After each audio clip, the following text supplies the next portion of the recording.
신앙이란 어떤 대상을 믿고 가르침을 지키며 따르는 일이라는 사전적인 의미를 가지고 있어요. 누군가에게 신앙은 삶의 근간이 되기도 하고 이정표나 지침서 역할을 하죠.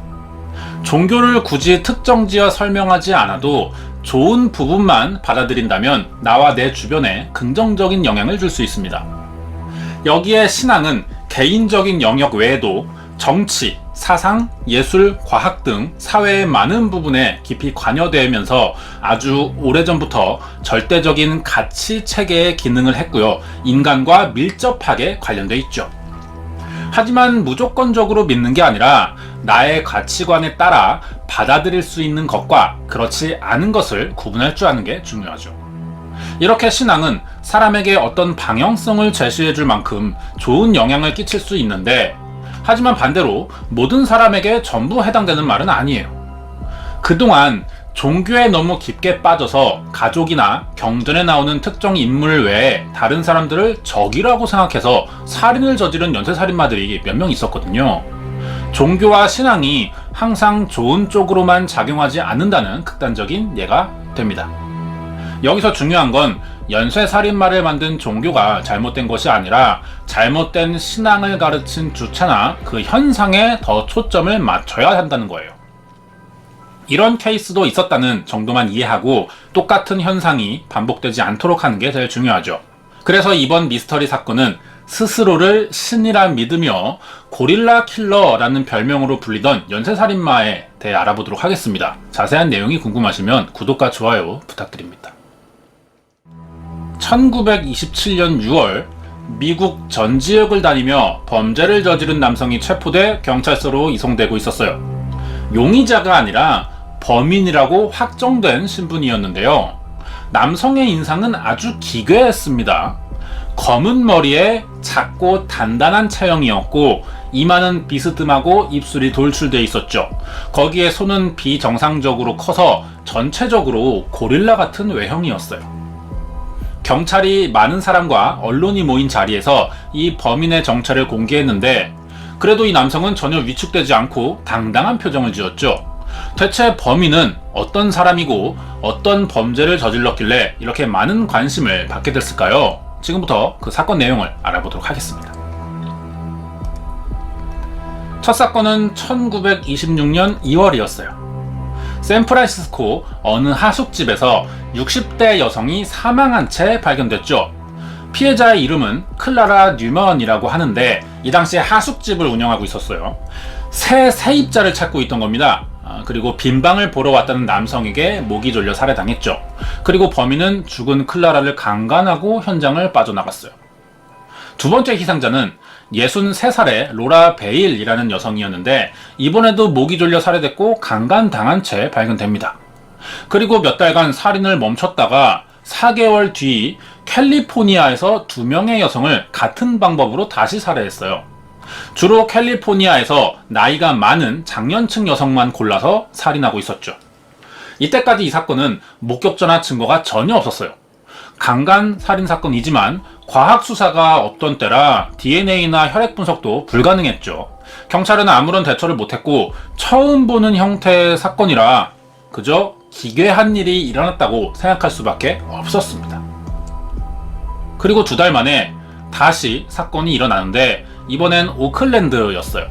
아파트에서 메리 니스벳이라는 여성이 같은 방법으로 살해당했고 신고를 받고 출동한 경찰이 용의자를 남편으로 지목합니다. 하지만 알리바이가 인정되면서 혐의를 벗어났죠. 하지만 이번엔 목격자들도 나타나면서 범인을 체포하는 계기가 됐어요. 니스벳이 살해되던 날 아파트 건물 밖에 숨어있던 수상한 사람이 웃으면서 누군가를 계속 쳐다보고 있었다는 진술이었는데요. 목격자들은 모두 다 범인이 키가 작지만 단단한 체격에 어두운 피부를 가졌고 긴 팔과 손이 큰 사람이라고 말했습니다. 이 증언들이 언론을 통해 공개되자 사람들은 이 범인을 어둠의 교살자나 고릴라맨, 고릴라 킬러라고 부르기 시작했죠. 그러자 범인도 자신의 범행 사실이 알려지고 있다는 사실을 눈치챘는지 갑자기 캘리포니아에서 오리건으로 범행 장소를 옮겨요. 첫 범행 이후 8개월 뒤인 1926년 10월 주택에 사는 비틀즈 위더스라는 여성이 트렁크 안에 담긴 채 다락방에서 시신으로 발견됩니다. 캘리포니아에서의 범인은 범행 사이의 공백이 굉장히 길죠. 평균 2달 이상의 간격을 두고 있었는데 오리건주로 오면서 속도가 빨라져요. 바로 다음날 다른 여성을 살해하고 같은 달에 다시 한번 사건을 저지릅니다. 살해 수법은 모두 교사로 강간이었어요. 강간 후 살인이 아니에요. 한 달도 안 돼서 3명의 여성이 같은 수법에 당했지만 사건을 조사하던 경찰들은 오히려 처음에 살해당한 여성을 자살이라고 결론 짓습니다. 이렇게 캘리포니아와 오리건주에서는 8명이 살해됐어요. 5번째 사건에서 목격자를 찾은 것 외에는 아무런 수사를 할 수 없었죠. 유독 이 사건은 경찰이 아무것도 못하는 것처럼 보이는데요. 이유가 있습니다. 그 당시 수사가 현장 증거나 목격자에 의존하던 시기였기 때문이에요. 그런데 이번 사건은 현장에서 증거를 찾을 수 없었고 피해자들은 모두 나이가 많고 혼자 사는 여성들인데다 숙박업처럼 집 밖으로 잘 나가지 않는 직업을 가지고 있었기 때문에 경찰의 수사가 전혀 통하지 않는 사건이었죠. 오리건에서 3건의 살인사건이 벌어졌죠. 경찰은 아직 충분한 수사도 못 해보고 있었어요. 그런데 한 달도 안 돼서 다시 캘리포니아 샌프란시스코에 살인사건이 발생하게 됩니다. 나이든 여성이 살해당한 뒤 강간당한 채 발견되는데요. 사건 발생 간격이 굉장히 빠르죠. 캘리포니아와 오리건주에서만 벌어지고 있지만 이곳은 우리나라 전체 면적보다 넓은 지역이에요. 그래서 경찰 수사가 사건 발생 속도를 따라잡는 데 한계가 있고, 이런 대형 연쇄 살인 사건의 경우에 문제가 경찰은 수사 외에 수십 개가 넘는 언론사, 신문, TV 취재까지 상대해야 됩니다. 안 그래도 처음 보는 형태의 사건인데 수사에만 집중할 수 없는 문제가 생기는 거죠. 이러는 사이에 범인이 수법을 바꾸거나 다시 지역이라도 옮기면 수사는 더 늦어질 수밖에 없어요. 다행히 하지만 이 사건의 범인은 특정 방법만을 고집하는 살인마였고, 다행히 피해자 중 유일한 생존자도 나타나게 됩니다.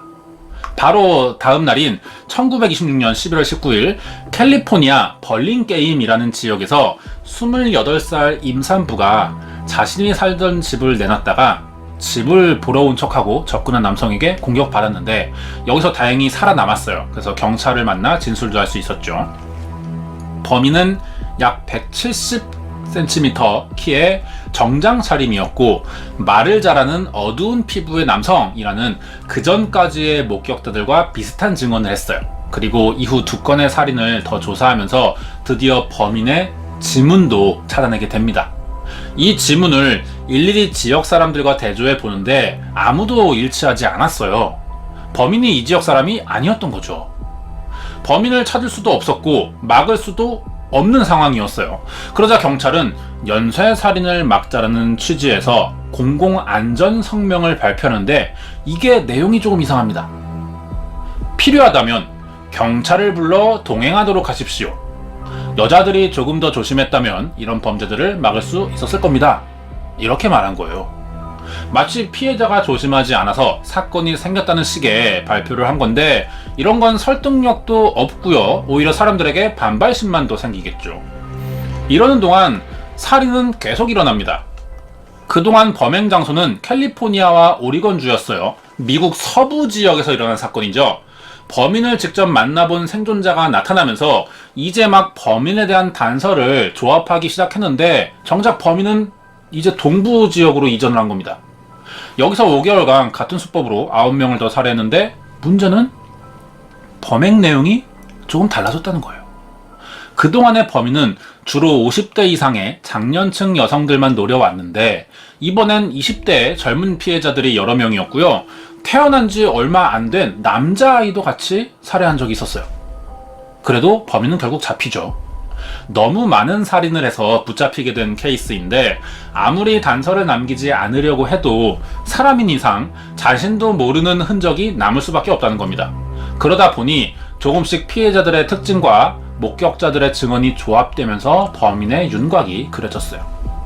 이미 경찰은 동부에서 일어나고 있는 연쇄살인 사건의 범인이 서부에서 넘어온 고릴라 킬러라고 생각하고 있었죠. 이때 범인은 다시 캐나다로 장소를 옮긴 뒤였어요. 첫 사건을 저지르고 1년 4개월 만인 1927년 6월 8일 캐나다에 윈니펙이라는 지역이 있어요. 여기서 조화를 팔던 롤라 코안이라는 여성이 갑자기 사라지고 이틀 뒤 근처 지역에서 집안에 있던 에밀리 패터슨, 이번에도 여성이에요, 사라집니다. 롤라 코안은 실종 2달 만에 범인이 지내던 곳으로 추정되는 하숙집 침대 밑에서 부패된 채 발견됩니다. 이전까지의 교살과는 다르게 그 미국의 유명한 연쇄살인범이죠, 잭 더 리퍼가 연상될 정도로 잔인하게 살해했다는 거예요.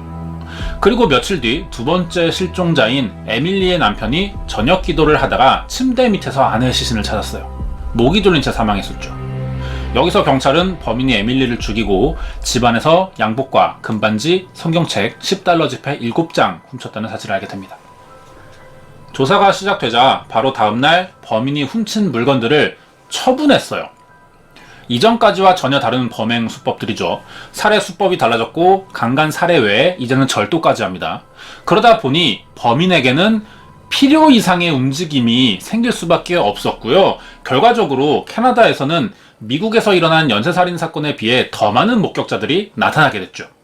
점점 범행 수위와 잔인성이 높아지자 캐나다 윈니펙의 법원은 목격자들의 증언을 토대로 범인의 몽타주를 만들었고요. $1,500의 지명수배도 내립니다. 범인은 아주 과감하게 국적을 옮기면서 범행을 저질렀고 신분을 위장하지도 않은 채 계속해서 범행을 저지르다 보니 결국 붙잡힐 수밖에 없던 거예요. 미국에서 있던 성명 발표 내용이나 그동안의 수사 성과에 비하면 캐나다에서는 아주 빠르게 범인을 붙잡은 것인데 이게 어떻게 가능했는지 지금부터 범인 검거 과정과 왜 살인을 하게 됐고 재판 결과는 어땠는지 알아보도록 하겠습니다. 범인이 활동을 시작한 지 1년 4개월 만인 1927년 6월 16일 범인의 지명수배가 내려지고 며칠 뒤였습니다. 캐나다와 미국의 국경 지역인 킬라니 영사관에서 범인의 인상착의와 아주 일치하는 버질이라는 이름의 남성을 체포하게 됐어요. 관계자들은 처음에 체포된 이 남성의 행동이 지나칠 정도로 침착했고 수사에도 협조적이어서 엉뚱한 사람을 잡았다고 생각할 정도였는데요. 용의자 신분으로 체포된 버질은 재판을 위해 지방교도소에 잠깐 수감됐지만 도망을 칩니다. 스스로 범인이라고 인정하거나 마찬가지인 행동이죠. 하지만 탈출한 지 12시간 만에 다시 잡혀서 지명수배를 내렸던 윈니펙 경찰서로 이송됐어요. 탈옥을 한 적은 있지만 그래도 쉽게 잡은 거죠. 어떻게 가능했냐는 겁니다. 버질이 다시 지역을 옮기려고 했던 것 같아요. 기차를 타고 있었는데 운이 좋게도 여기에 윈니펙 경찰들 여러 명이 같이 타고 있던 거죠. 이미 지명수배도 내려져 있다 보니 이 사건을 모르는 캐나다 경찰은 없었어요. 결국 기차 안에 경찰 중 한 명이 버질을 수상하게 보고 붙잡아서 경찰서로 데리고 갔던 겁니다. 드디어 미국과 캐나다를 오가며 살인을 하던 고릴라 킬러가 체포됐다는 소식이 알려지자 4,000명이 넘는 시민이 범인을 보려고 몰려들었는데요. 버질이라는 이름은 사실 기차에서 경찰을 속이기 위한 가명이었어요. 범인의 진짜 이름은 무엇이고 그럼 어떤 사람이기에 연쇄살인범이 된 걸까요? 이 사람의 진짜 이름은 얼 레너드 넬슨으로 밝혀집니다. 경찰은 넬슨을 체포해 머그샷을 찍고 지문을 제출했어요. 그리고 목격자들의 증언과 일치하는지 알아보기 시작했죠. 그리고 그동안 미국에서 발생한 살인사건의 지문과 피의자들의 몸에서 발견된 치아 자국이 일치한다는 것을 증거로 범인으로 확정짓게 됩니다.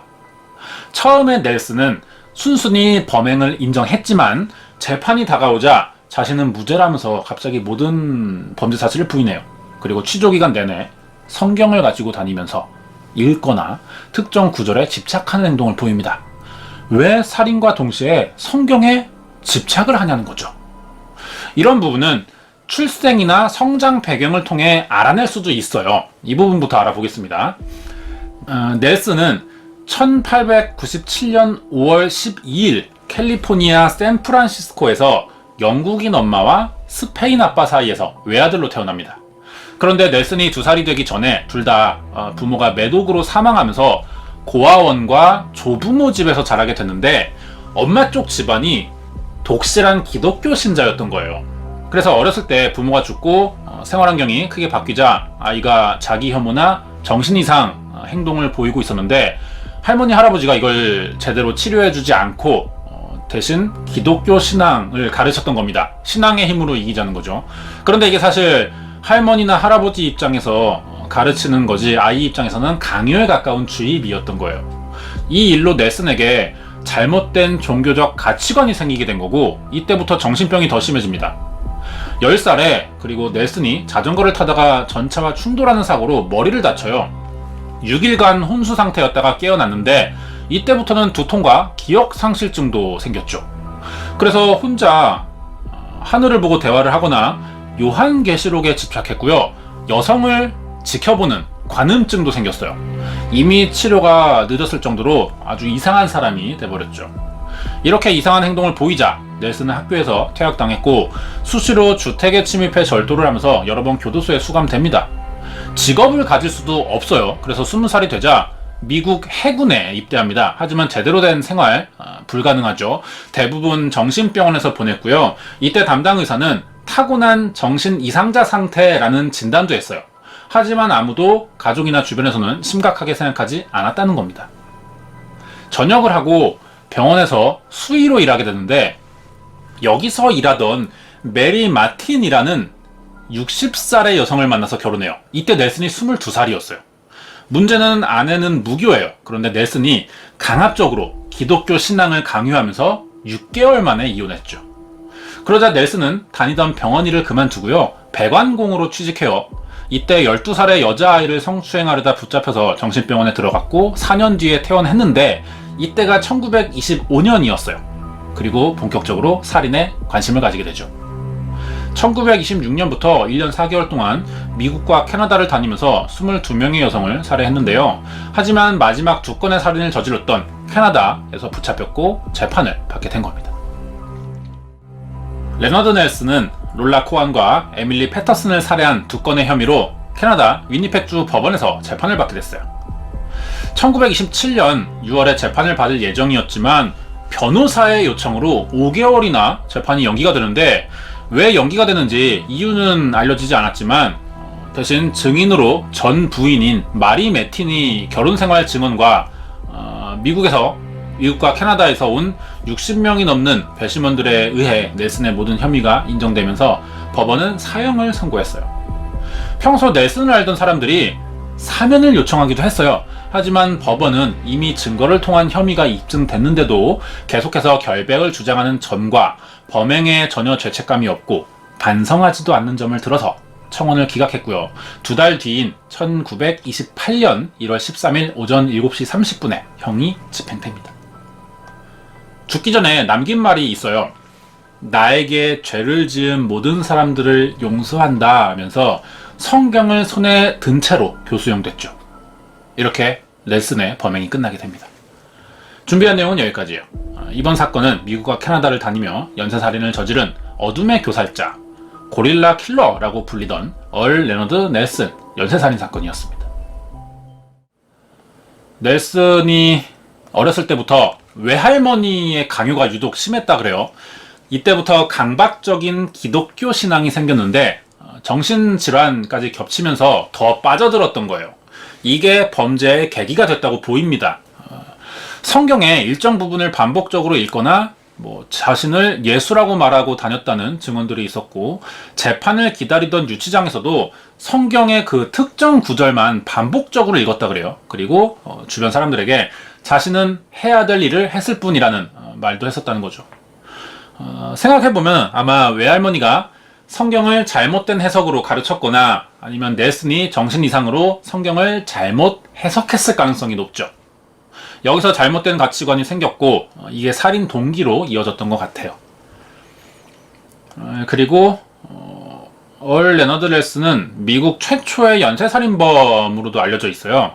그런데 사실 이미 미국 최초의 연쇄살인범이 있거든요. H.H. 홈즈라고 이 사람은 의사예요. H.H. 홈즈는 1888년부터 1894년까지 살인을 했기 때문에 넬슨보다 20년 빠르죠. 그래서 최초는 홈즈라고 보는 게 맞고요. 왜 넬슨이 최초라고 소문이 나는지는 잘 모르겠어요. 하지만 굳이 이런 타이틀을 달아줘야 된다면 20세기 최초의 미국 연쇄살인범이라고 보는 게 맞겠죠. 19세기는 돈이나 원한에 의한 살인이 주가 됐습니다. 먹고 사는 문제로 연결되는 살인이죠. 그런데 20세기 들어서 본격적으로 성에 결합된 성범죄들이 생기기 시작했어요. 넬슨의 범행도 피해자를 살인한 뒤에 시신을 강간했기 때문에 정확히 말하자면 넬슨은 20세기 최초의 연쇄 강간살인범이라고 볼 수 있겠습니다. 넬슨도 마찬가지인데요. 연쇄살인범들은요, 그 시그니처라고 부르는 고유의 범행 방식이 있어요. 자신만의 수법. 넬슨의 경우 혼자 사는 여성들만을 범행 대상으로 삼고 항상 목을 졸라 죽인 뒤에 강간하는 방식이었는데 도중에 수법이 바뀌긴 하죠. 미국 서부에서 범행이 시작됐고 동부로 옮겨졌는데 이때까지만 해도 하던 방법대로 살인을 했어요. 그런데 캐나다로 옮겨가면서 흉기를 사용했고 젊은 여성이나 남자아이도 죽였다는 겁니다. 왜 그랬을지 알아보자면 혼자 사는 나이든 여성만을 죽인 이유는 전 아내의 영향이 있다고 봐요. 자신의 말을 듣고도 기독교를 믿지 않아서 이혼을 했었죠. 여기서 굉장히 자신의 아내와 비슷한 이미지의 여성들에게 전체적인 반감을 갖게 된 겁니다. 살인범이 범행 대상을 정할 때 자신의 주변 누군가와 유사한 특징을 가진 사람을 고르는 경향이 있거든요. 여기에 정신병도 있다 보니 전 아내와 비슷한 나이대의 여성은 모두 기독교를 믿지 않을 것이라는 착각에서 집착하듯이 살인을 해왔던 것 같아요. 문제는 캐나다로 장소를 옮기면서 범행 수법이 변경됐다는 건데 여기서는 다양한 해석을 해볼 수 있겠죠. 연쇄살인범이 작은 동물로 시작해서 큰 동물을 죽이고 결국엔 사람을 죽이기 시작하는 것처럼 대상이 진화했다고 볼 수도 있을 것 같아요. 제압하기 쉬운 나이든 여성만 노리다가 점점 자신감이 생겼겠죠. 그러자 젊은 여성을 죽이면서 그 아이까지 살해했을 가능성이 있고 아니면 흉기를 사용했다는 점에서 어떤 자신만 아는 국적을 옮겨야만 한 어떤 계기를 통해 살인에 대한 가치관이 변했다고 볼 수도 있겠죠. 이 부분은 넬슨을 통해 제대로 밝혀지지가 않아서요. 다양한 의견만 이렇게 남아있는 상태입니다. 국내 사건 해볼 차례인데요. 2010년 경기도 남양주 진전읍의 어느 아파트에서 일어난 밀실 사건을 준비해 보도록 하겠습니다. 남양주 아파트 밀실 살인 사건으로 알려져 있죠. 이 아파트는 지어진 지 1년도 되지 않았어요. 신축 건물이었거든요. 출입카드나 입주민이 열어주지 않으면 출입을 할 수 없어요. 보안이 굉장히 좋은 곳입니다. 그런데 누군가가 침입해서 살인을 했다는 거예요. 그리고 범인이 피해자를 죽인 목적과 출입 탈출의 흔적이 전혀 없다는 거죠. 그래서 미해결 사건이 됩니다. 어떻게 된 사건인지 다음 주에는 남양주 아파트 밀실 살인 사건에 대해서 알아보도록 하겠습니다. 우리는 실제로 존재하지 않는 대상에 막연한 환상을 가지고 있죠. 신이나 상상 속의 동물이 될 수도 있고 인간과 비슷한 불명확한 존재들일 수도 있어요. 이것들을 실제한다고 믿으면서 두려워하거나 아니면 믿지 않을 수도 있는데요. 단순히 재미있는 이야기거리로 알고 있는 경우가 일반적이겠지만 사람의 생각은 모두 다르기 때문에 여기에 꽤 진지한 사람들도 많이 있습니다. 신화나 설화에 등장하는 이런 이야기들은 실제 존재했던 어떤 현상이 입으로 전해지면서 지금의 전설로 남게 된 경우가 대부분이에요. 예전에 뱀파이어의 모티브가 됐다는 인물들의 이야기를 한 적이 있습니다. 이 사람들은 모두 실존했었죠. 하지만 오랜 시간 지나면서 각색되거나 과장된 이야기들이 대부분이에요. 실제 어떻게 살았는지 자세한 이야기는 당시 사람들이나 본인만 알 겁니다. 우리가 알던 것과는 다르게 승자들이 기록한 역사 속의 피해자일 수도 있기 때문이죠. 그런데 이들을 추종하던 사람들이 있었다는 거예요. 근현대 들어서 실제 이 사람들의 방식대로 사람의 목숨을 빼앗은 범죄자들이 있죠. 우리가 알고 있는 뱀파이어 킬러라고 하면 많은 인물들을 예로 들 수 있는데요. 가상의 이야기로 만들어진 뱀파이어들은 누군가의 피를 마셔야만 계속 살아갈 수 있다고 알려져 있어요. 하지만 실제로 그렇지가 않습니다. 우리 몸에 들어온 피는 영양소로 공급되지 않고 소화돼요. 수혈을 받아야만 피가 가진 특성을 그대로 받아들일 수 있다는 거죠. 의학 상식이라 조금만 생각해보면 실제와 다르다는 걸 알 수 있습니다.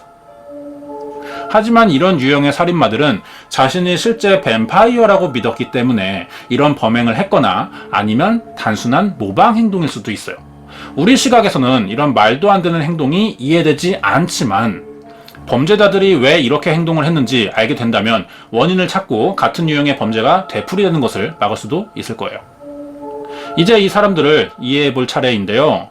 1970년대 후반 미국 전역을 공포에 떨게 한 연쇄살인 사건이 발생합니다.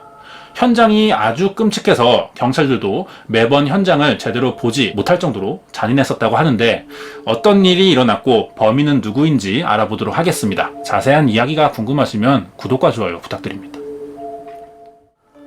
1978년 1월 23일 캘리포니아 세크라멘토에서 트럭 기사로 일하던 데이비드 월리는 일을 마치고 집에 왔다가 3개월 된 아이를 키우던 아내 테레사 월린이 살해된 장면을 보게 됩니다. 이게 현장 사진이에요. 이 집에 출동했던 지역 보안관과 경찰들이 며칠간 잠을 설칠 정도로 현장이 아주 잔인했어요. 이런 살인사건이 밖에 알려진다면 지역이나 미국 사회에 혼란이 올 거라며 처음엔 비밀 수사를 시작했죠. 사건 수사가 시작될 때요, 경찰은 공개할지 아니면 비밀리에 수사할지를 판단합니다. 납치의 경우는 대부분 피해자의 생존을 위해 비밀 수사를 하게 되죠. 살인사건의 경우는 다른데 오히려 알려서 범인을 압박해야 더 이상의 살인을 멈출 수가 있어요. 물론 도주의 우려가 있겠지만 여러 가지의 경우를 따져서 내리는 결정이죠. 그런데 이번 사건은 다른 이유였습니다. 만약 공개 수사를 한다면 범인이 더 먼 곳으로 도망치거나 아니면 범행 수법을 바꿔서 수사에 혼선을 줄지도 모른다는 생각이었던 거죠. 하지만 사건이 접수됐고 수사가 시작되면 기록이 남아요. 기자들은 이걸 놓치지 않을 거고요. 그럼 비밀 수사가 어렵기 때문에 처음부터 경찰은 사건 자체를 축소해서 발표하기로 결정합니다. 다음날 아침에 난 신문기사 내용이 이래요. 이 살인사건의 피해자인 테레사 월리는 집 밖으로 나가 쓰레기를 버리려던 참에 거실에서 범인의 습격을 받은 것으로 보인다. 현관문에서 침실까지 몸싸움을 벌인 흔적이 있었고 현장에서 2개의 탄 피가 발견됐다. 당시 피해자는 단추가 없는 스웨터형의 블라우스와 바지 차림을 하고 있었는데 옷과 속옷이 벗겨진 채로 복부가 난자당한 채 발견됐다. 경찰은 아직 범인의 뚜렷한 범행 동기를 밝히지 못했으며 훔쳐간 물건이 없기 때문에 강도의 소행은 아닌 것으로 보인다. 였습니다. 이 내용이요, 사람들의 혼란을 막기 위해 신문사와 경찰의 심의를 거친 문장이었어요. 그런데도 이 정도죠. 실제로는 더 끔찍했던 겁니다. 범인은 피해자의 가슴부터 배꼽까지 잘라내고요, 장기를 바깥으로 꺼냈어요. 그리고 일정 길이로 잘라내기도 합니다. 여기에 신체 일부는 사라졌고 칼을 가슴에 찌른 채로 안을 휘젓기도 했어요. 더 충격적인 것은 피해자의 입안에 동물의 배설물이 차 있었고 범인으로 추정되는 사람이 요구르트병에 피해자의 피를 담아서 마신 흔적도 남아 있었죠. 듣기만 해도 굉장히 충격적입니다. 범행 수법상 다시 살인을 할 것이라고 판단한 경찰은 미 연방수사국인 FBI의 수사 협조를 요청했어요. 이때 많은 전문가들과 프로파일러들도 참여해서 범인에 대한 추적을 시작했죠. 그리고 예상대로 첫 사건이 발생한 지 3일 뒤 첫 번째 피해자인 테레사 월린의 집과 1.6km 떨어진 주택에서 가족 2명과 이웃 사람까지 3명이 다시 살해당했어요. 사건 현장을 방문한 경찰관은 28년간 본 살인사건 중 가장 끔찍하고 기괴하다는 표현을 했는데요. 집안 화장실 욕조에서 피해자의 시신과 혈액, 뇌 조직이 발견됩니다. 옆에는 범인이 피를 마신 흔적이 남아있었죠. 범인은 정말 뱀파이어가 연상될 정도의 범행을 저지르고 있었어요. 두 번째 사건의 피해자는 집주인인 36세의 이블린 미로스와 6살인 아들 제이슨, 그리고 이웃 주민 다니엘 제이 메레데슨이었고, 이블린 미로스의 조카인 마이클 페리에라는 아이가 실종된 상태였습니다. 피해자들은 모두 총상을 입었고요. 첫 번째 피해자 때처럼 시신에 모두 난도질을 해놨어요. 이번에도 뚜렷한 범행 동기나 집을 뒤지고 금품을 훔친 흔적은 발견되지 않았죠. 살해 방식이 비슷하니까 동일범일 것이라고 생각했거든요. 다른 점이 있다면 이전보다 훨씬 더 끔찍하다 정도였습니다. 침대 위에서 옷이 벗겨진 채 발견된 미로스는 머리에 총알 관통된 흔적이 있었고, 배는 십자가로 자상이 난 데다 내장이 밖으로 꺼내진 상태였어요. 다른 장기들도 칼에 잘려있던 데다 얼굴과 항문을 집중적으로 난자 있습니다. 그리고 직장에서 범인으로 추정되는 사람의 정액이 검출됐죠. 실종된 조카도 공격받았는지 확인되지 않았지만 아기용 침대가 피에 젖어 있었고 총알 하나가 역시 발견됩니다. 경찰은 정황상 범인이 조카를 데려갔고 살해한 이웃 주민인 메레디슨의 차를 타고 도주했을 것이라고 추측했어요. 이 차는 현장 근처에서 발견됐는데 아마 범인이 안전하다고 생각되는 지점까지 빨리 이동한 뒤 차를 버리고 다시 도주한 것 같습니다.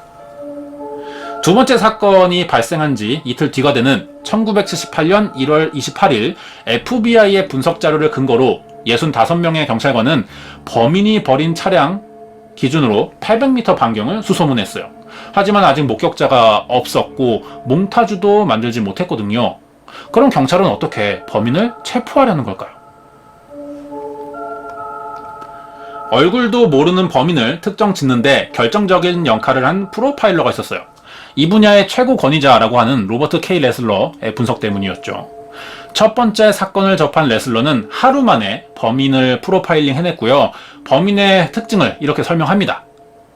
25세에서 27세 사이의 백인 남성, 영양실조 환자처럼 보이는 외형에 지저분한 습관을 가지고 있는 데다 자신의 주거지 근처에서 범행 흔적이 발견될지도 모른다. 정신병력과 마약 복용 경험이 있고 주변에 사람이 없고 이성교제를 해본 적이 없는 인물이라 집에서 혼자 대부분의 시간을 보낼 것이다. 현재 실직 상태이며 어떤 형태로든 장애인 연금 수령 가능성이 있다. 학력은 높지 않으며 고등학교나 대학교 중퇴로 추정된다. 하나 이상의 중증 피해망상 환자로 예상된다. 였어요. 굉장히 자세하죠? 이 결과가 어땠을지 잠시 후에 확인해 보도록 하겠습니다. 결국 이 프로파일링과 일치하는 사람을 본 목격자가 나타났죠. 이야기를 들어보니 쇼핑센터에 왔다가 본인 차에 타려고 주차장을 가던 중 지저분하고 시체처럼 마른 외형에 피 묻은 스웨터를 입은 남자가 말을 걸어왔다는 거예요. 경찰이 공개한 범인의 인상착의와 비슷했죠. 그리고 목격자의 고등학교 동창생이었던 겁니다. 학교 다닐 때와 아주 다르게 변한 남자가 이름을 밝히며 말을 걸었고요. 차에 타려는 것을 겨우 뿌리치고 도망쳐 살아남을 수 있었다고 합니다.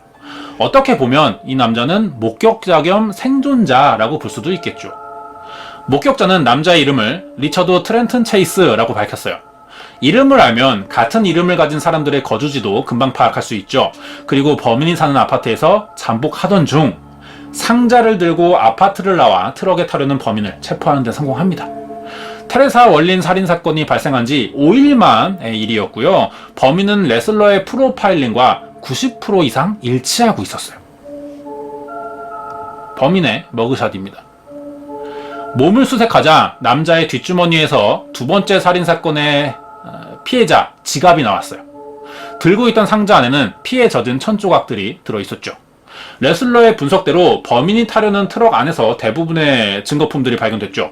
피가 말라붙은 고무 장화와 연장 상자, 고기를 자르는 데 쓰는 칼 등이었습니다. 범인을 연행해서 집 안으로 들어가 보니 테레사 월린 살해 사건을 다룬 기사들과 동물 목줄, 피가 들어있는 믹서기 세대가 발견됐고요. 피해자의 것으로 보이는 피 묻은 옷들과 냉장고 안에서 사람의 신체를 담았던 접시, 그리고 뇌조직을 담아둔 그릇도 찾을 수 있었어요. 이미 정황에 따른 증거들이 명백했고 범인이 빠져나갈 방법은 없었죠. 취조를 통해 알아본 범인의 자백은 레슬러의 프로파일링과 거의 다 일치하고 있었어요. 이 사건으로 FBI에 대한 사람들의 신뢰도가 늘어났고 프로파일링에 관심을 갖기도 시작했죠.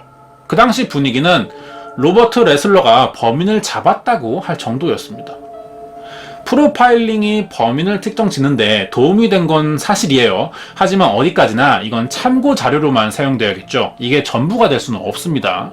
범인을 잡았던 건 어디까지나 경찰들의 발빠른 대처와 목격자의 적극적인 협조 때문이었죠. 자, 그러면요, 이제 범인인 체이스는 왜 세크라멘토의 흡혈귀라 불렸고 연쇄살인마가 됐는지 이 부분을 자세히 알아보도록 하겠습니다. 리처드 트렌튼 체이스는 1950년에 중산층 가정에서 태어났어요. 어릴 때는 착하고 말 잘 듣는 평범한 아이였지만 12살에 가정불화를 겪습니다. 이때부터 문제가 생기기 시작했죠. 엄마가 아이에게 자주 했던 말이 아빠가 가정에 소홀한 데다 자신의 인생을 망쳐놨는데 이게 다 남편의 마약 복용 때문이라는 거예요. 이런 이야기를 아이에게 계속했다는 거죠. 이런 문제로 아이 앞에서 부부싸움도 자주 했고요. 가정교육에 굉장히 안 좋은 장면들을 보여준 거죠. 체이스의 엄마는 주변 사람들에게 평판도 좋지 않은 사람이었어요. 공격적인 성격에다 사람들을 항상 적대적으로 대했기 때문에 싸운 일이 아주 많았고요. 다들 피해 다닐 정도였다고 합니다. 많은 심리학자들과 정신과 전문의들은 체이스를 정신분열증 환자로 만든 결정적인 원인이 어머니에게 있다고 말했어요. 가족과 친구, 주변 사람들을 모두 공격적으로 대했고 아들한테도 마찬가지였거든요. 이 가정 불화가 10년 이상 계속됐어요. 그리고 부부는 리처드가 성인이 되자 이혼을 합니다. 그래도 체이스는 고등학생 때까지 문제를 일으키지는 않아요. 지능지수는 낮은 편이에요. 95 정도밖에 안 되지만 성적은 괜찮은 편이었고 여자친구도 있었어요. 이 부분이 프로파일링과는 조금 다르죠. 하지만 여기가 문제점의 시작이 됩니다. 자신이 발기부전이라는 사실을 알게 된 거예요.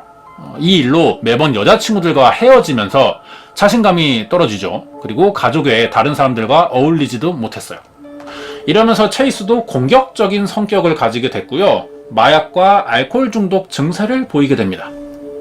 2년제 대학을 다니긴 했지만 여기서도 인간관계를 전혀 만들어보지 못하다 중퇴했고 직장도 다닌 적이 있어요. 하지만 여기서도 적응하지 못합니다.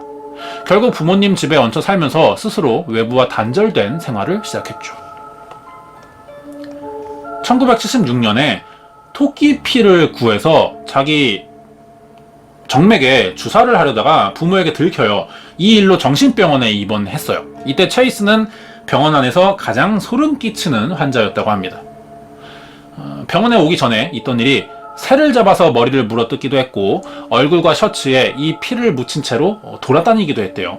그리고 방에 들어오면 일기장에 동물을 죽이고 피를 먹은 기분이 어떤지를 자세하게 적어뒀다고 하는데 이런 일이 계속되자 병원에서도 했었던 것 같아요. 간호사들이 일을 그만두기 시작했고 병원 직원들 사이에서 체이스는 뱀파이어라는 별명으로 처음 불리게 됩니다. 이때 체이스도 점점 자신이 진짜 뱀파이어라고 믿기 시작했어요. 다른 생물의 피를 섭취해야 죽지 않는다는 생각을 가졌고 이때부터 본격적인 범행을 계획하게 됩니다.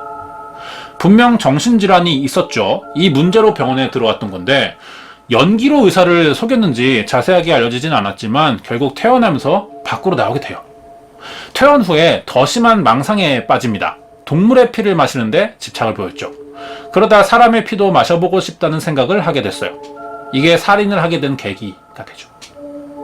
경찰이 첫 살인으로 알고 있던 테레사 월리는 사실 두 번째 희생자입니다.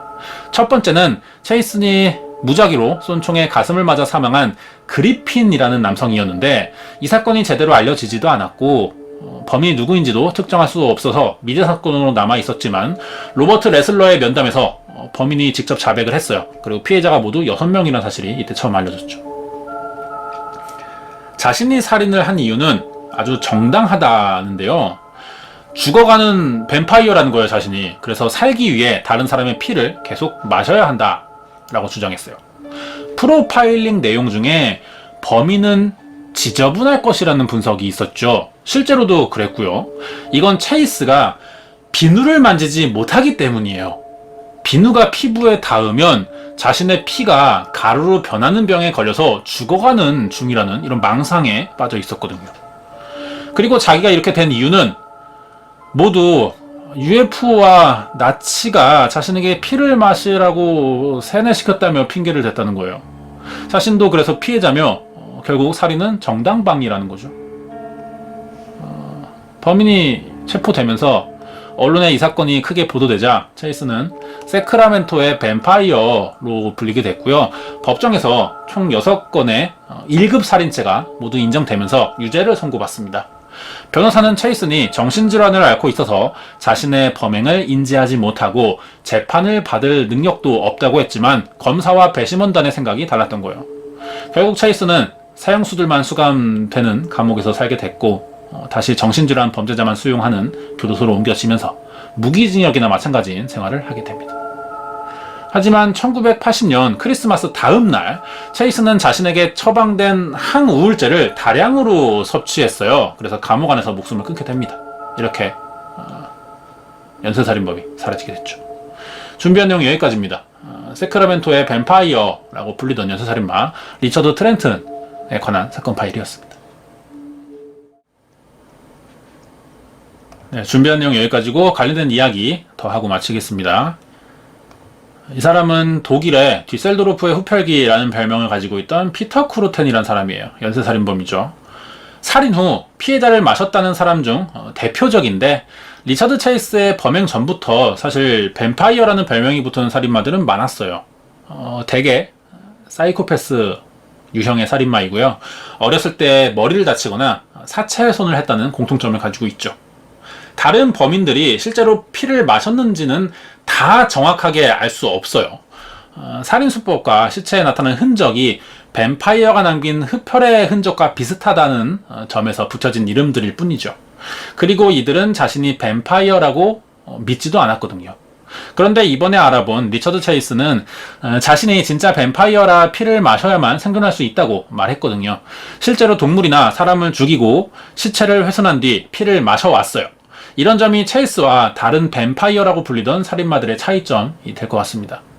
정신 이상의 문제로 아마 피를 집착하게 된 것이 아닌가 이런 생각이 들어요. 자, 그럼 다음 주 예고하고 마치겠습니다. 미스터리한 사건 하나 준비될 것 같은데요. 1981년 미국 오하이오 주에서 신원 미상의 여자아이가 살해된 채 발견된 적이 있어요. 특이한 얼굴이죠. 그리고 옷차림도 일반적이지 않아요. 그래서 벅스킨 소녀라는 별명이 붙었습니다.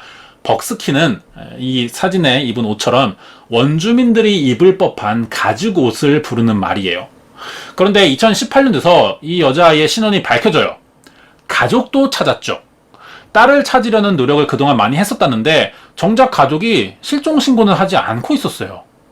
실종 신고만 돼 있었더라도 신원은 더 빨리 확인됐을 텐데 가족이 왜 신고하지 않았는가 이런 점이 궁금해지죠. 그리고 시신은 오하이오주에서 발견되는데 정작 이 아이의 집은 1000km나 떨어진 아칸소주 출신으로 밝혀지는 겁니다. 어떻게 여기까지 오게 됐는지 미스터리로 남아 있는데요. 자세한 내막은 다음 주에 알아보도록 하겠습니다. 오늘은 여기서 마칠게요. 1919년 우리나라가 일제치하에서 벗어나기 위한 독립운동이 한창일 때 해외에서는 제1차 세계대전을 치르고 있었죠. 이때 미국이 아주 특별한 법 하나를 통과시켜요. 금주법이었습니다. 곡물로 만들어지는 맥주의 생산량은 급격히 늘었지만 경제 불황이 오다 보니 식량난이나 알코올 중독으로 인한 노동자들의 생산성 저하를 막기 위해서 사회 재건이라는 목적으로 보수주의 세력에 의해 금주법이 추진됐죠. 겉으로 보기에 금주법은 알코올 중독자가 늘어난 것을 막고 맥주 생산에 들어갈 곡물이 빈곤층에 무상으로 지급될 수 있는 정책처럼 보였어요. 기독교 근본주의자들과 자본가들의 찬성으로 이 법안은 사회나 문화적으로 확산되면서 긍정적인 평가를 받았죠. 결국 1919년 10월 28일 미국 전 지역에 금주법이 시행되면서 특수한 경우 외에는 모든 술들이 사라집니다. 시민들이 반강제적으로 금욕적인 생활을 강요받게 됐어요. 그런데 얼마 안 가서 사람들은 가짜 술을 만들기 시작했죠. 이 일로 사람이 죽고 지역 갱단들의 개입으로 정치인들과 연결되자 권력을 차지하기 위한 조직 간의 전쟁이 벌어지기도 합니다. 이전보다 문제가 더 심각해진 거예요. 그러자 14년 만인 1933년에 금주법은 폐지됐고 미국에는 다시 술집들이 생겨납니다.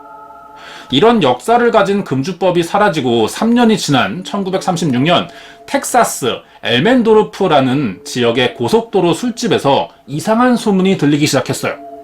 이 술집은 이번에 알아볼 사건의 아주 중요한 장소가 되죠. 여기서 무슨 일이 있었는지 자세한 이야기가 궁금하시면 구독과 좋아요 부탁드립니다.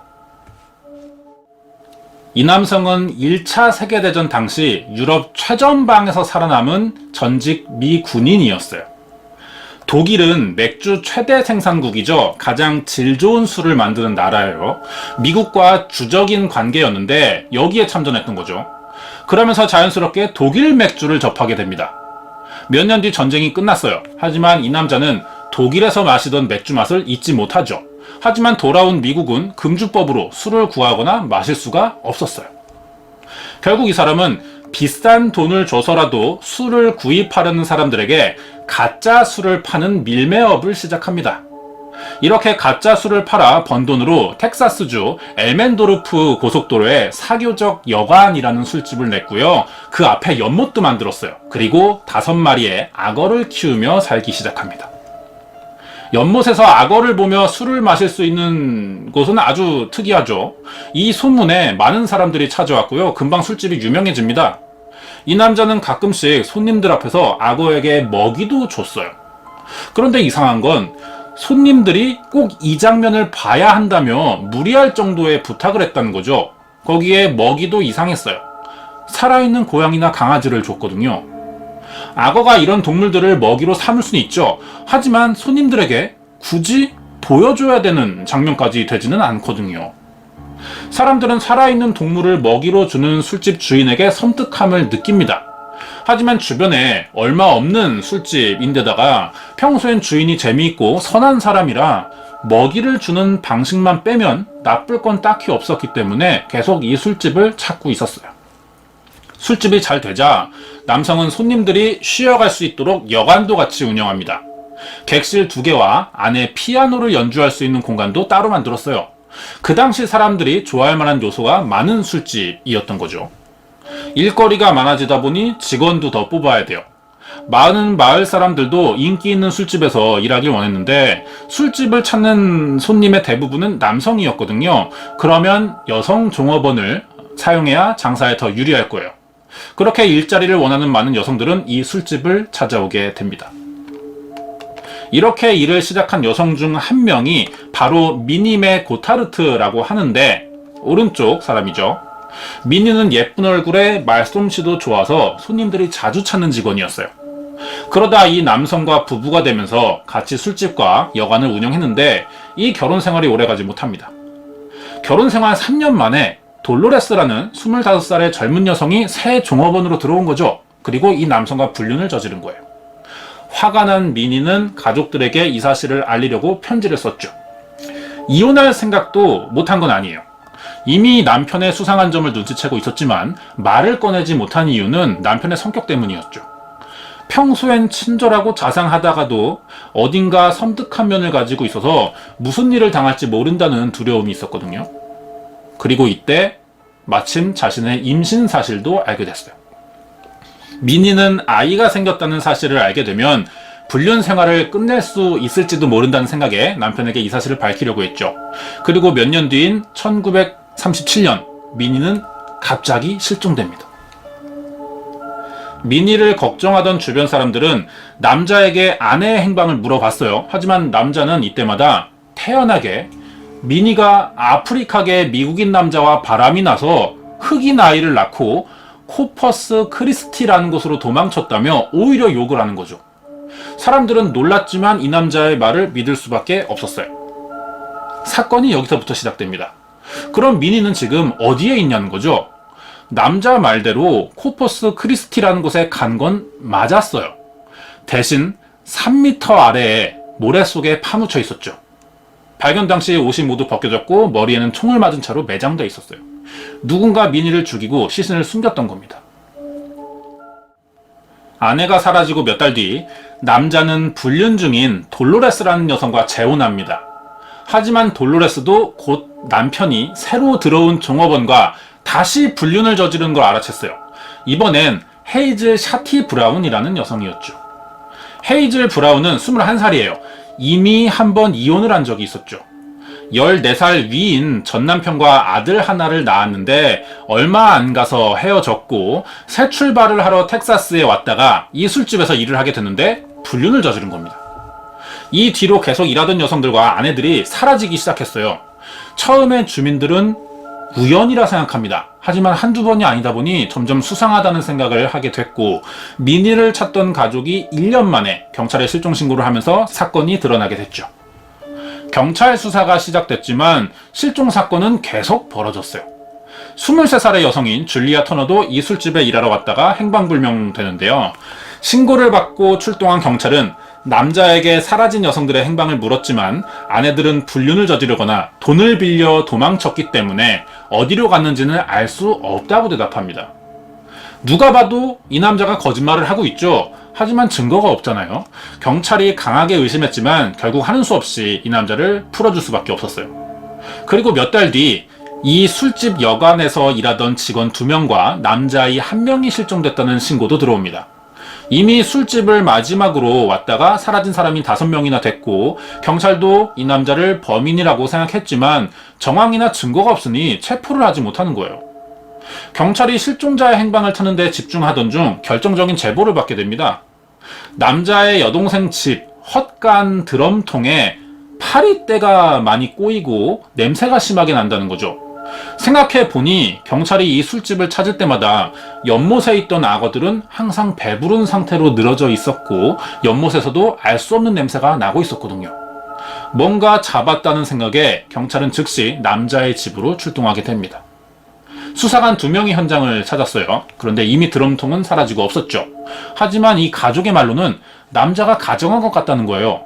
수사관은 정확한 사실을 알아내기 위해 일부러 거짓말을 하면서 다시 술집에 들어가 봤죠.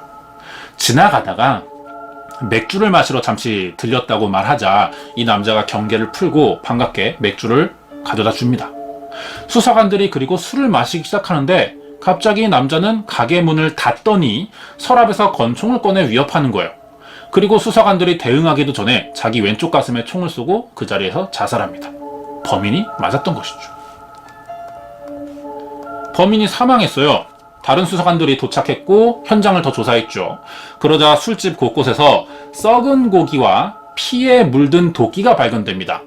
하지만 이 술집에 온 뒤 행방을 알 수 없던 실종자들의 유류품이나 단서는 찾을 수 없었죠. 대신 여기서 일하던 유일한 생존자인 클리프턴 휠러라는 남자아이를 발견했고요. 그동안 범인이 저질러온 모든 일들을 듣게 돼요. 경찰은 생존자에게 피의자들의 행방을 알 수 있는 결정적인 진술을 들었어요. 그런데 그 이상은 관여하고 싶지 않다면서 다른 대답들은 피하는 겁니다. 추궁을 더 해보니 사실 이 아이는 범행에 가담했던 공범이었어요. 하지만 모두 범인의 강요로 할 수밖에 없다고 말하긴 했죠. 결국 피해자였던 첫째 아내인 미니가 묻혀있는 곳을 알려줬고요. 어떻게 살해했는지 모든 정황도 진술합니다. 살해 전엔 둘째 아내였던 돌로레스와 불륜을 돕기 위해 미니를 바깥으로 유인해내기도 했는데 나중에 미니가 임신했다는 사실을 알게 되자 그때부터 도와주지 않았어요. 범인은 미니를 더 이상 따돌릴 방법이 없자 결국 살해를 결심했고 여행을 가자며 미니를 속입니다. 이 여행지가 바로 다른 남자와 바람이나 도망갔다는 코퍼스 크리스티예요. 여기서 가짜수를 미니에게 먹인 후 수영을 하던 미니의 머리에 총을 쏴 살해했고요. 수영복을 벗긴 뒤 모래사장에 암매장에서 시신을 숨겼죠. 다른 피해자들은 범인이 살인하고 시체를 자르면 일하던 남자인 클리프턴이 악어들에게 먹이로 던져주거나 모래사장에 묻었고 유류품들은 나눠버리고 불에 태우면서 증거를 없애왔던 거죠. 이렇게 밝혀진 실종 신고된 피해자들은 5명이었어요. 하지만 클리프턴은 범인이 약 20명 이상의 여성을 죽였을 거라고 진술합니다. 하지만 범인이 자살했으니 정확한 범행 동기나 살해당한 피해자들을 더 이상 밝혀내기는 어려웠죠. 사건에 관한 이야기는 여기까지입니다. 그럼 다음으로 범인의 이름과 그동안 어떻게 살았고 왜 살인을 하게 됐는지 알아보도록 하겠습니다. 범인의 이름은 조셉 더글라스 볼이라고 합니다. 줄여서 조볼이라고 불렸는데 1896년 1월 5일 미국인 부부의 8명의 자식 중 둘째로 태어났어요. 조볼이 태어난 지역은 텍사스의 엘멘도르프라고 하는데요. 사건도 여기서 일어났죠. 이 지역을 개척한 초대 가문으로도 유명한 집안이었어요. 가정 불화나 갈등은 없었고 조의 아버지인 프랭크가 최초의 목화밭 사업을 시작하면서 많은 돈을 법니다. 그리고 부동산에 투자하면서 굉장히 부유한 집안이 됐죠. 그런데 조의 어릴 적은 알려진 게 거의 없어요. 친척들의 이야기 몇 개만 전해지는데 조가 사람들과 어울리거나 단체 활동을 못하는 성격이었어요. 그래서 친구가 없었고 주로 혼자 노는 것을 좋아했다고 합니다. 그러면서 총기류에 관심을 보였고 사격 실력도 좋았어요. 선수를 한 적도 있었거든요. 날아가는 새를 쏠 정도로 실력이 좋았었다고 하는데요. 하지만 성인이 되자 조는 가업을 물려받아야 됐어요. 이렇게 일하다가 1차 세계대전에 미국이 참전하면서 자원 입대를 하게 됐고 전쟁이 끝나면서 1919년에 제대했죠. 집으로 돌아와 결혼을 했는데 금방 이혼했고요. 그 뒤로는 가업에만 신경 썼어요. 이때 미국에서 전국적으로 금주법을 제정하자 이것을 잘 이용하면 더 큰 돈을 벌 수 있겠다는 생각에 술 밀매나 가짜 술을 만들어 팔았고요. 이 돈으로 술집을 열었던 거죠. 이때 알코올에 대한 지식이 생겼고 본격적인 범행 준비도 한 것 같아요. 술집 앞에 연못을 만들고 악어를 길렀는데 동물들을 잡아 산채로 먹이는 등의 상식적으로 이해할 수 없는 행동을 했어요. 조는 친절한 태도로 이웃들을 대했지만 이건 겉으로만 보이는 성격이고요. 실제로 친하게 지내는 사람들은 없었던 거예요. 하지만 사교적인 척 하면서 연기를 하면 관심을 보이던 젊은 여성들이 술집에 찾아왔고 일을 하기도 원했어요. 여기서 만난 종업원들을 상대로 결혼과 불륜을 반복해왔죠. 그리고 1936년부터 여종업원들이 하나둘씩 사라지기 시작한 거죠. 첫 번째로 알려진 아내 미니가 실종된 다음 불륜을 저지른 종업원들도 계속 사라지자 결국 이웃과 경찰의 의심을 받게 됩니다. 이렇게 수사망이 좁혀오자 결국 경찰이 보는 앞에서 자살했고 다른 실종자들의 행방은 알아내지 못한 채 사건이 종결됐어요. 용의자 신분에서 자살을 한 것이기 때문에 사실 범인이라고 부를 만한 법적 근거는 없는 상태죠. 입증이 안 되니까요. 다행히 조사를 하는 동안 실종된 줄 알았던 직원 중 일부가 생존해 있었고 둘째 아내였던 돌로레스는 임신한 여동생을 간호하느라 캘리포니아에 갔을 때였어요. 그래서 다행히 조에게서 살아남을 수 있었죠. 그리고 이 사건의 공범이었던 클리프톤도 구속됩니다. 하지만 조의 범행을 모두 진술했고 자신의 범행을 인정했다는 점에서 참작됐어요. 징역 2년을 선고받았죠. 재판이 끝나자 애완동물로 키우던 악어들은 근처 동물원에 보내줬고 이 사건이 언론을 통해 외부에 알려지면서 조볼은 엘멘도르프의 도살자나 텍사스의 악어맨이라는 별명이 붙게 됐던 겁니다. 준비한 내용은 여기까지입니다. 여기까지가 1936년부터 1938년까지 약 2년간 수십 명의 여성을 살해한 엘멘도르프의 도살자로 불리는 악어 살인마 조셉 더글라스 볼의 살인사건 파일이었습니다. 네, 관련된 이야기 조금 더 하고 마치겠습니다. 사건이 짧죠. 이야기가 많이 전해지지 않는데 기록이 없기 때문이죠. 기록이 왜 없냐 하면은 생각을 해보자면 이 조볼의 가문이 이 텍사스 지역을 개척하던 최초의 어떤 설립 가문이라고 볼 수도 있거든요. 그렇기 때문에 대외적으로 많이 알려져 있고 부유층이다 보니까 그 자신의 가문에 대한 자부심이 좀 있을 거예요. 그런 데서 이런 연쇄살인범이 나왔기 때문에 이 흔적을 지우고 싶겠죠. 그래서 아마 기록이 많이 되지 못한 것으로 생각이 됩니다.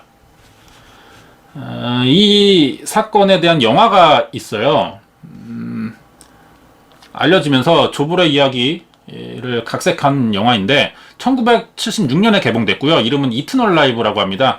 이 사건을 알게 된 거는 댓글에 구독자분이 이 영화를 말씀하시면서 한번 조사해달라라는 요청이 있었거든요. 그래서 준비한 사건인데 텍사스 전기톱 살인 사건 아시죠? 그 감독이었던 토브 후퍼의 차기작이에요. 이게 텍사스 전기톱 살인 사건도 실제 에드 게인의 살인 사건을 영화했기 때문에 시리즈물로 봐도 좋을 것 같고요. 실화였다는 점에서 관심이 갈 수 있죠. 그런데 각색이 되다 보니 약간 다른 점은 있어요. 실제 사건이 발생한 곳은 텍사스인데 영화에서는 루이지애나주로 나옵니다. 나머지 흐름은 전체적으로 비슷해요. 여기서는 모텔을 운영하는 사이코패스 주인이 손님들을 살해하면서 악어 먹이로 준다는 내용입니다. 이번 영상 보시고요. 사건에 관심이 더 가신다면은 이터널 라이브가 좀 자세한 좀 어떤 범인의 심리나 피해자들에 대한 어떤 이해를 하는데 도움이 좀 될 것 같습니다. 다음 주 예고할 차례인데요. 해외 사건 될 겁니다. 뱀파이어 살인마라고 불리던 사람이에요. 서 있는 사람이죠. 사람을 죽이고 피를 마셨다라는 이런 부류의 살인마들이 굉장히 많습니다. 그중 이 사람이 가장 악명이 높다고 알려져 있어요. 이름은 리처드 트렌튼 체이스라고 하는데 다음 주에 준비될 것 같습니다. 인육을 먹은 살인마로도 잘 알려져 있죠. 왜 이런 사람이 됐는지 다음 주에 리처드 체이스의 성장 배경과 그동안의 사이코패스와 리처드 트렌튼 체이스는 어떻게 다른지 이런 차이점도 좀 알아보도록 하겠습니다.